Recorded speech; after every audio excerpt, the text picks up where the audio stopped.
Well, I think we should get going on pulling a card before you lose your connection. I think you're right. I think you're right. But I am very glad that you're there. And the less the less you move around, the better in terms of the pixelization and stuff. And I know it's hard for you to sit still. So it is, especially when I want to drink your coffee. Oh God, you're drinking coffee? We're in trouble. Well, it's not real. It's not real. Okay.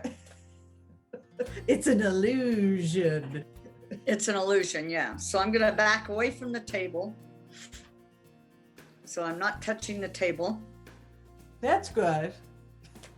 Is that good?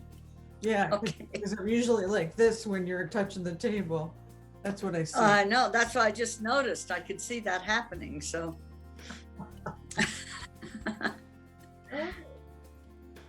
Well, it's interesting. A card jumped out. I'm sitting here shuffling the deck, and I'm using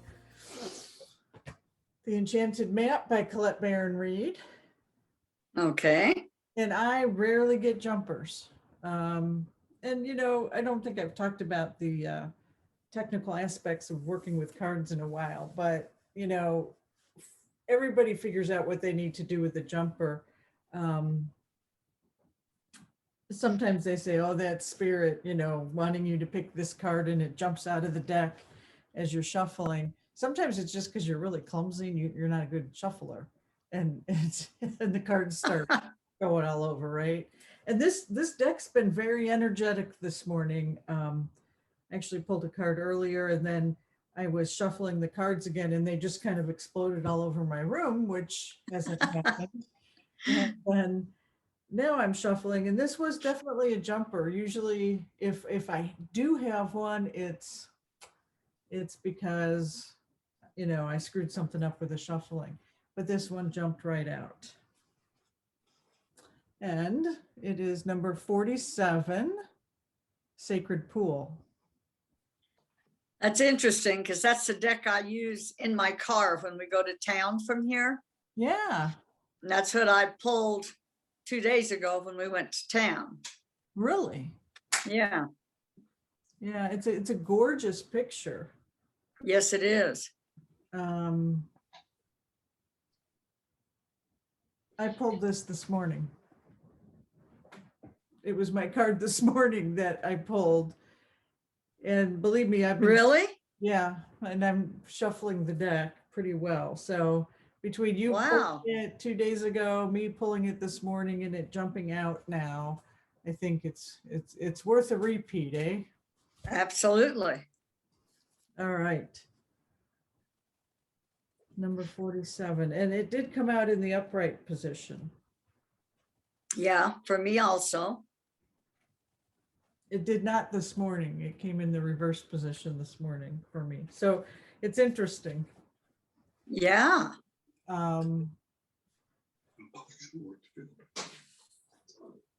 Is that Jerry? Hi, Jerry. Hi. He's trying to sneak out of here. Okay, bye. You're not doing a good job, Jerry. No, he did not do a good job. Okay, now that's better. That's pretty funny. I can focus. All right. Number 47, Sacred Pool. The world is a reflection of your thoughts, feelings, and beliefs. Embody the love you wish to see in the world. When you look into the mirror, do you like what you see? The Sacred Pool card asks that you focus on self-love and self-esteem. We are all works in progress. So a detached self-examination made with rigorous honesty is called for now. Reflect by the sacred pool and be at peace with yourself. Can you see how far you've come and how magical your life is? Do you notice the spark of the divine shining through your eyes? When you're conscious that you're the embodiment of spirit, it becomes easier to respect yourself and act in good conscience. Then you'll reap the greatest rewards. Your unique service to the world is not only needed, but celebrated. see the love within you and know that if you cast it upon the waters, it will return to you tenfold. Be at peace, for you are beautiful and loved. Act with surety and confidence, and success shall be yours, whatever your inquiry. And I didn't even ask I didn't ask a question because it jumped out. Right. I didn't have time Right. to ask a question. Yeah. So it's like, that's what we need to know. Right. Yeah. There's a Pretty lot in there. interesting. Pretty interesting, you know, because I listened to a astrological forecast last evening, Okay.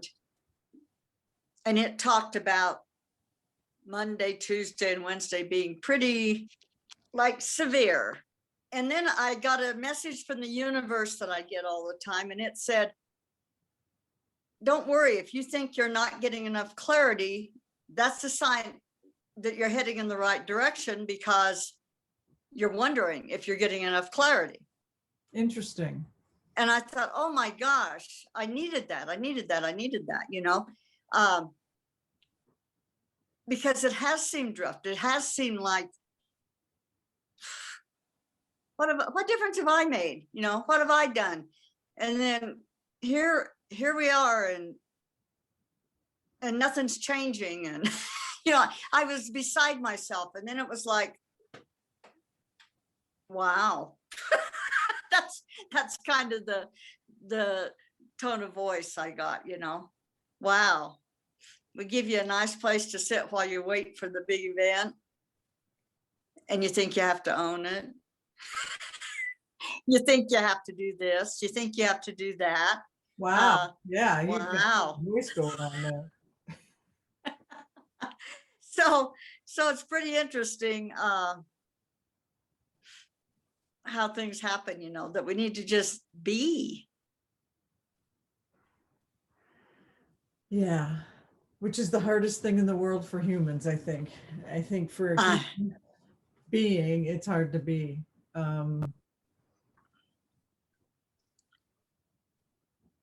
You know, the first sentence, I'm curious how many people look in the mirror and like what they see.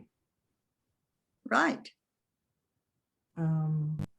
You know, I was never able to do that. And I was aware of it. I'm like, I can't look at the mirror. I would, just to make sure there wasn't anything in my teeth or on my face, you know. But I really avoided mirrors everywhere I went. Or, you know, if I was walking down the street and I could see my reflection, I would move so I couldn't see it. I hated what I saw.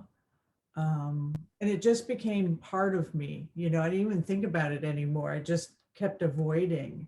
So even a reflection in a sacred pool, in a pond, in any kind of water, I wouldn't sit and stare at it, because I would just hate what I saw.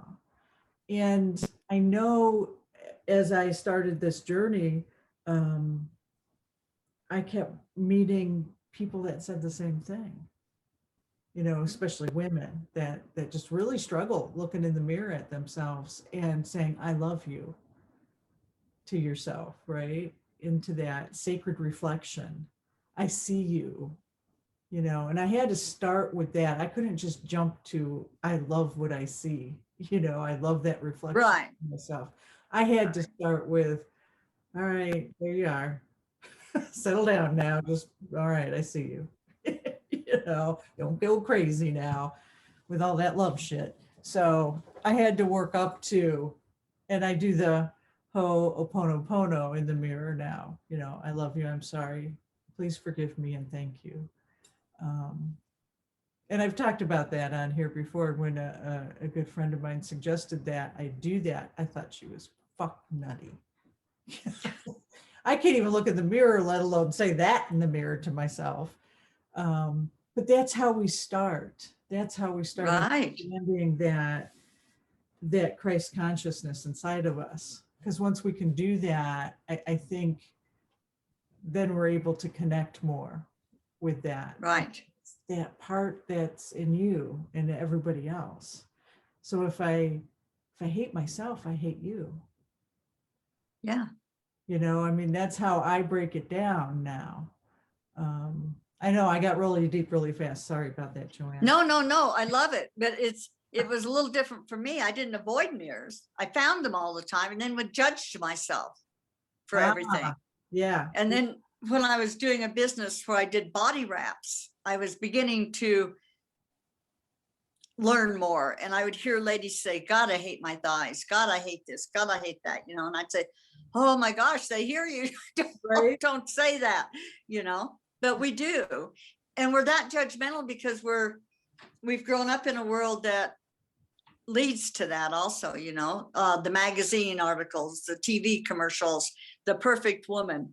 Whoever decided they were the judge of that. Well, we But can it's talk about that, but I don't think we should. yeah, but you're absolutely true. But you are true. That first line is really big, as far as accepting and loving who you are. And I love we are all works in progress. So a detached self-examination made with rigorous honesty is called for now. And it sounds, you know, oh yeah, okay, I can sit down and write things about myself and all that, but there's a couple of points in here. Detached self-examination is incredibly difficult for people. And my own experience with that, you know, working in the mental health field, doing therapy on other people for as long as I did, I could not separate from my ego, or I didn't understand that when I first started reading that, you know, like step outside of yourself. And so I probably told you when we started working together, I can't see myself. And I actually equated that to my issue with mirrors. Like I couldn't close my eyes and see myself stepping away and looking at me. I couldn't separate. And I really work on that with my clients now, because we put a lot of lip service around that and we think it's a thought, you know, and I could say, yeah, I get that conceptually, I get that. And so, yeah, I can do that, but I couldn't literally do that. I couldn't have a vision of myself. So between doing the mirror gazing and looking in the mirror and then just sitting in meditation, and like I said, I was working with you and some other people, and all of a sudden one day I was like, oh my God, I stepped outside and I saw me and I watched me, and it was incredible. And I'm like, oh, I was so suction cupped to my ego. I was like, I couldn't detach, right? And then, Really? yeah, you don't remember. I don't know that I've ever tried that. Well, I know we've talked about it, or maybe I thought we talked about it. Maybe we were dreaming and we talked about it. Yeah. Well, that's something I'm gonna be looking at too. Well, and then I've had dreams, you know, in the dream state where I see myself. And I love that when clients come to me and they said, I don't know, it was pretty weird. I was talking to myself. I'm like, that's incredible. You know, when that happens, when you're talking to yourself. But I had a dream where I saw myself as a child, and it was during a period in my life that was fairly fear-based and scary and abusive and all that crappy stuff. And so I embodied her. I accepted her back into me. It was like, what the hell? But I couldn't get to that until I started looking in the mirror and then started meditating and stepping outside of myself to see myself.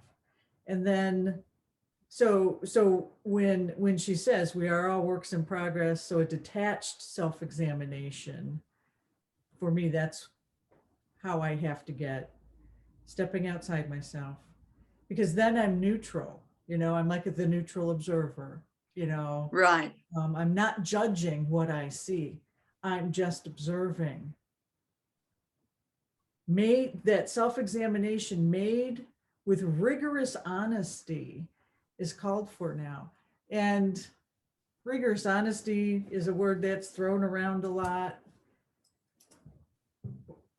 But really, just taking it down to zero, ground zero with yourself, rigorous honesty.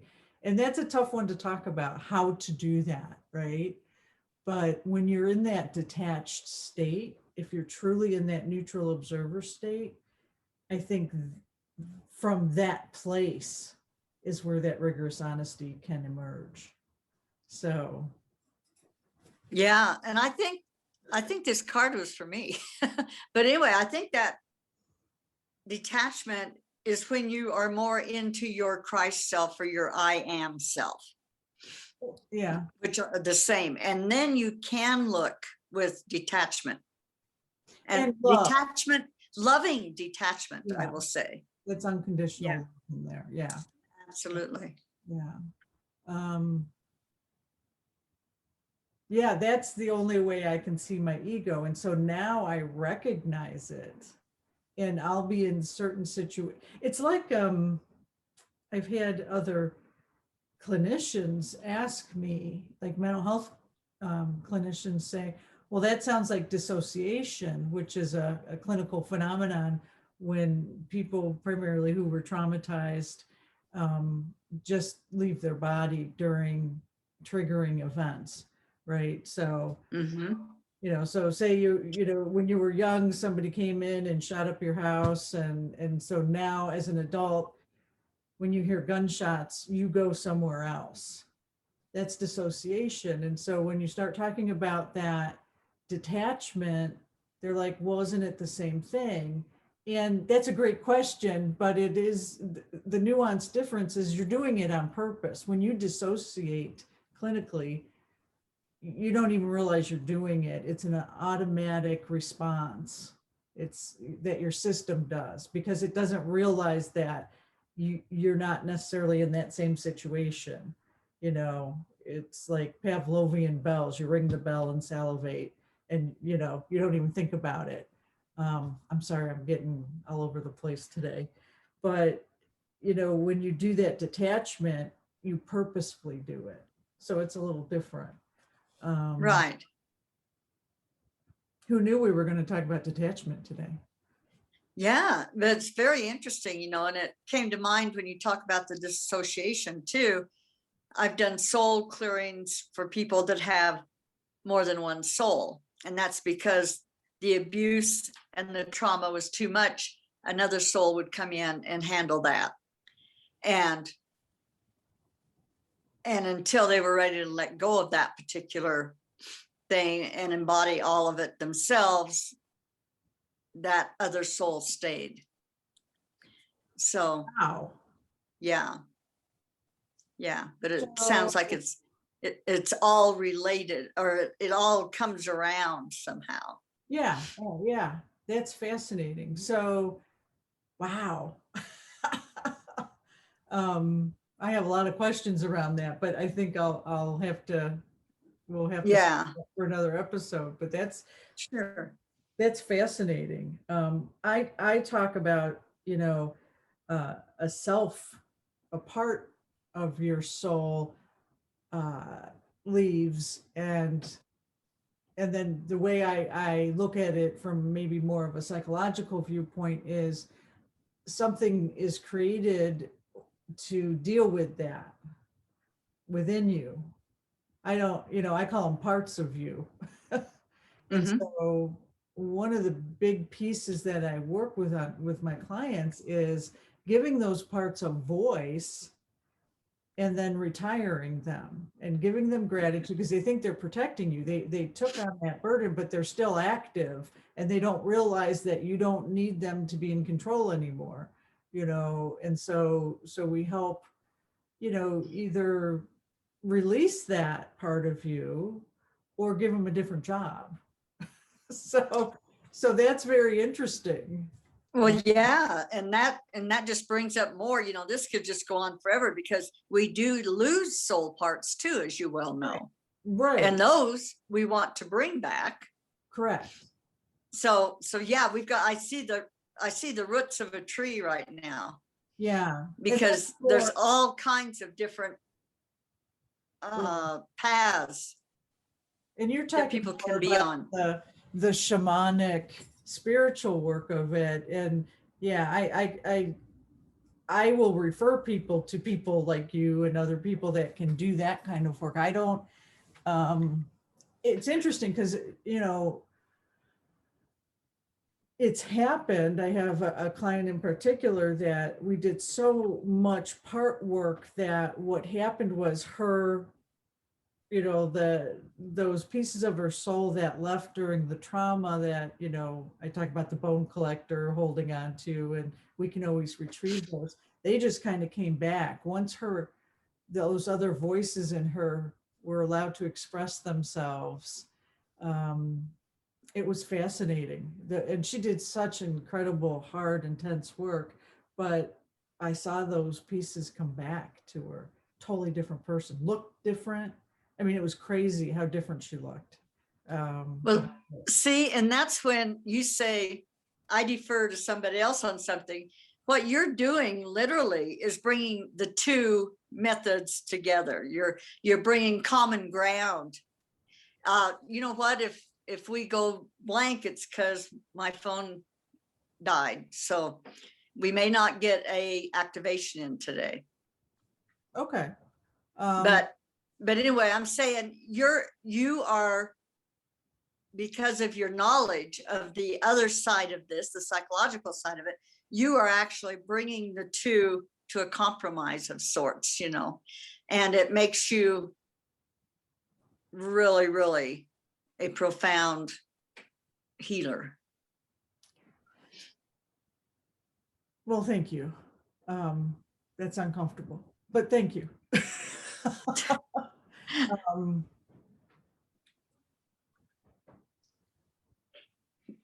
Yeah, it's big. It really is. Nothing to say. Okay, we're done. That's the good news. Well, I hate to say this, but my screen is going dark. And so we can just continue until it goes totally dark. My battery is out of juice. The battery I'm plugged into is out of juice. This is going to be the best one ever. All right. Let's just keep talking because I would hate for you to do, an activation and then it die. Yeah. So yeah, because it won't, I don't think it'll get us through that much. And I'm trying to figure out a different way to get power, but there's nothing I can do right now. I think you're frozen right now. No, you're not. You're just looking down. Yay. No, I look frozen a lot when I'm not. It's kind of funny. People are like, you're frozen. I'm like, oh no, I'm just staring. Oh, you know what? That's like the resting bitch face. I know, that's what I have, because people will say, one guy I passed walking, he says, man, you do some serious walking. It's looking at my face, and it's like, But sometimes some people have a resting smiley face. So my wife has one of those and it pisses me off. So like she wakes up in the morning and I mean, she's just walking, she'll be cleaning, doing dishes. I don't care. I'm like, what are you so damn happy about? So I literally practice smiling, especially before I started doing this kind of stuff. And on my way to work, I would be in the rearview mirror looking and smiling because here's my resting face. That's comfortable for me. And so I talk like this usually, and and then it kind of, if I'm thinking, I go like this. Yeah. People are like, God, what are you so angry about? So now I practice. And so when we're doing these things, I can see myself. So if I start looking too serious, I'm like, I got to practice that. I have to practice that. Smiling when I'm thinking. Yeah. Yeah. It's kind of, yeah. Boy, we, you know, I'm thinking you got real coffee in there, Joanne, because we're all over the place. Resting bitch face. I haven't heard that in a while, but and then I've got these really fat cheeks, you know, my Eastern European cheeks. And so that doesn't help. It's hard to keep them up when you're smiling, you know. Yeah, it makes your mouth tired. Yeah. Well, I think the card was a fantastic card about starting to love ourselves for who we are, because we are the I am, the Christ within. Yeah. And so we are all one. Right. So when we're judgmental of ourselves, we certainly are judgmental of others, just like you said. Yeah. And we don't give ourselves credit for the differences we make in the world. I don't care if you take someone to the doctor, or if you take someone a plate of cookies when you're baking, or if you tell somebody they look grand, Yeah. or what you do, those little things have a ripple effect. It's like the whole butterfly. When a butterfly does its wings, what? Someplace you have wind in Japan or something. I've got that all screwed up, but I'm saying that we have a bigger effect than we think we do. I love you, Joanne. You got it right. I mean, that's basically the butterfly effect. Yeah. There's one more sentence I want to talk about that I love, and thank you for bringing us back to the card, because I couldn't do it. When you're conscious that you're the embodiment of spirit, it becomes easier to respect yourself and act in good conscience. Then you'll reap the greatest rewards. And I really needed to hear that today. Yeah. I've Absolutely. beaten myself up a little bit about some of my thoughts, feelings, behaviors, actions, and having some doubt and wondering, you know, why that this particular issue is coming up now, and how I'm choosing to work with it, and is this for my highest good? And so that sentence is like, well, yeah, as long as I'm in touch with that part of me that is that divine spark, there's no wrong way to do anything. So Absolutely. Absolutely. We are following, especially if we're following our hearts, you know, but we get confused sometimes because we let too much of the outside world in. Yeah. You know, and in this instance, it truly is all about us, you know, all about me. Yeah. Because when you're following your heart and you're doing what's right for you, you're sending out that butterfly effect all over the place. It doesn't matter what everybody else is thinking. You're sending a positive energy out there. Yeah, I like that. I think that's a good news stop. Okay. Good place to stop the good news, because that was such a lovely way to put it together. So it's kind of weird not having an activation, but I think I'm pretty impressed we pulled this off, Joanne. Yeah, by next week I should have it all figured out. Or not. I mean, I really loved the sessions when you were in the back of your car last year. That was kind of... I know. I was trying to avoid that this year, but we'll see. We'll see. Those were kind of fun, but it is kind of cold now, so. Yeah, definitely. Yeah. All right. So, thank you. I love you, Marianne. I love all of you. Namaste.